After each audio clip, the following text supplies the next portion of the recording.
আসসালামু আলাইকুম। প্রিয় দর্শক, আপনাদের সকলকে আমন্ত্রণ জানাচ্ছি আমাদের কথা চ্যানেলের। একটা ষড়যন্ত্রের খেলা শুরু হয়েছে। কারা শুরু করেছে ষড়যন্ত্রটা? এটি একটা ভিডিও দেখলে আপনাদের কাছে পানির মতো পরিষ্কার হয়ে যাবে। আসুন আগে আমরা ভিডিওটা অল্প একটু দেখে নেই, তারপরে গোপন কথা যেটি প্রকাশ হয়ে গেছে সেটি আপনাদেরকে বলছি। দেখুন। আসসালামু আলাইকুম। শুকরিয়া।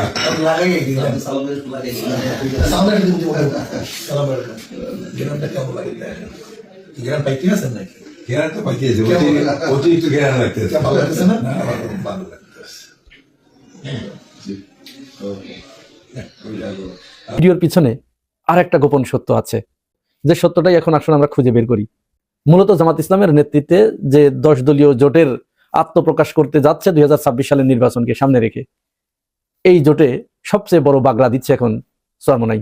জামাত ইসলাম দীর্ঘদিন ধরে ইসলামের পক্ষে যে দলগুলো আছে এদেরকে সাথে নিয়ে একটা প্ল্যাটফর্ম গঠন করার চেষ্টা করছে, এবং দীর্ঘদিন ধরে এটি কিন্তু সেই মাওলানা নিজামীর সময় থেকে শুরু হয়েছে।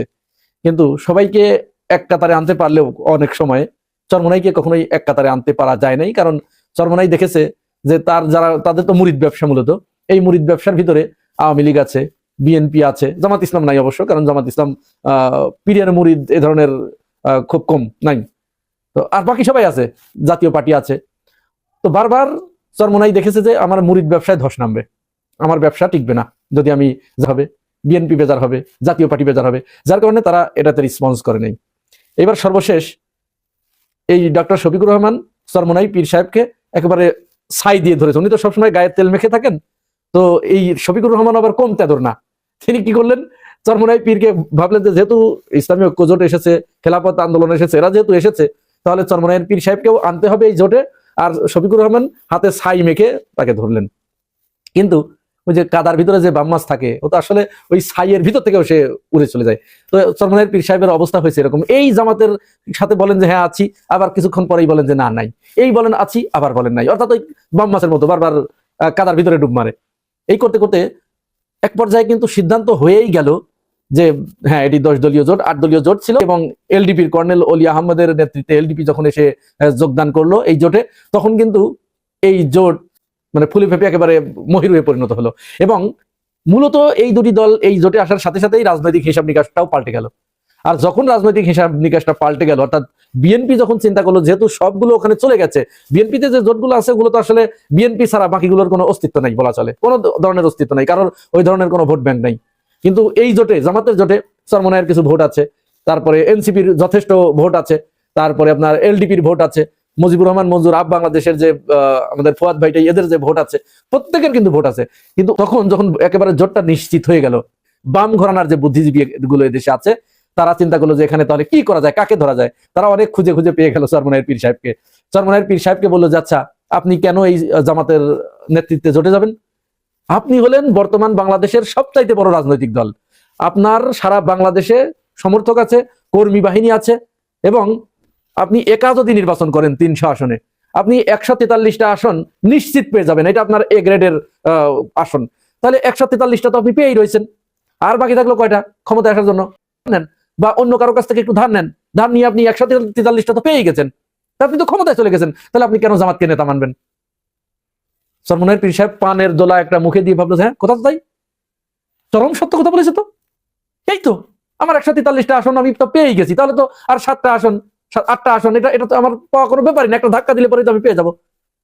এইবার পীর সাহেব তিনি সাংবাদিক সম্মেলনে ঘোষণা করলেন যে যদি জামাত ইসলাম বড় ভাই সুলভ আচরণ করছে তারা আমাদের সাথে, তাদের এই বড় ভাই সুলভ আচরণ যদি না ছাড়ে, তাহলে আমরা তাদেরকে আমাদের জোট থেকে বের করে দেবো। যে জোট তো জামাতের নেতৃত্বেই হচ্ছে, আপনি তাকে কিভাবে বের করে দেবেন? কেন, কিভাবে এটা সম্ভব? আমরাই তো তাদেরকে এখানে ডেকে এনেছি। এটা বিষয়টা অনেকটা এরকম যে মা ছেলেকে বলছে যে বাবা তুই না তোর মাওই বাড়ি গেলি, তো আজকে থাকার কথা বলে গেলি, তো চলে আসলি কেন? ছেলে বলছে মা মাওই রাখতেই চাইলো না, আমি জোর করে চলে আসছি। এরকম চরমোনাইয়ের পীর সাহেবের অবস্থা।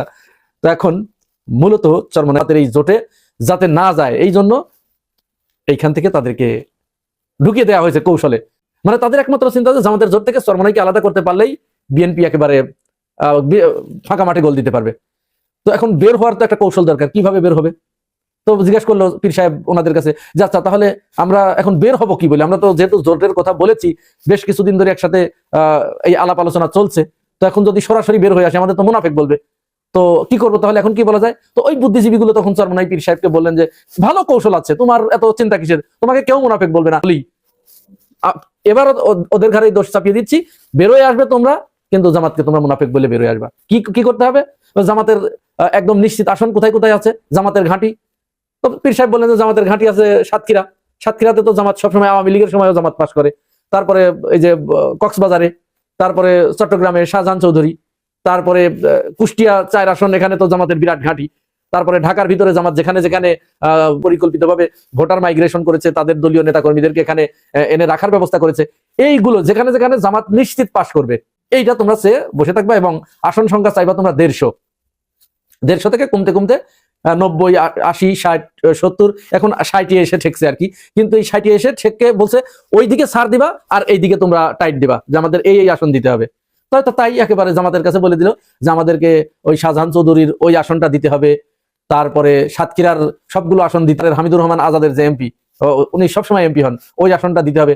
এরপরে কুমিল্লায় আব্দুল্লাহ মোহাম্মদ তাহের, কুমিল্লা যে আসনটা, কুমিল্লা 14, যেখানে জামাত সবসময় পাশ করে, এটা দিতে হবে আমাদের। তারপরে মোহাম্মদপুরের যে আসনটা মোবারক ভাই দাঁড়িয়েছে, ঢাকা 13, এইটা দিতে হবে। তো জামাত ইসলাম এখানে অনেক ছাড় দিল, ঢাকা 13 দিয়ে দিল, এনসিপি কে ঢাকা 8 দিয়ে দিল, ঢাকা 11 দিয়ে দিল।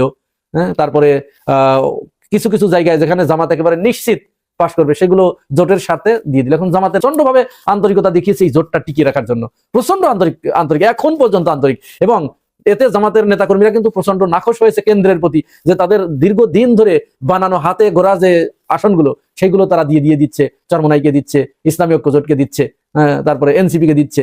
তারপরেও জামাত তাদের নেতাকর্মীদের শুধু বলছে, যারা নমিনেশন পেপার সাবমিট করেছিল শুধু ফোন দিয়ে বলছে আপনি দাখিল করবেন না, নমিনেশন পেপার তুলবেন না, ব্যাস তারা সামিনা তা না, সাথে সাথে তারা শুনছে।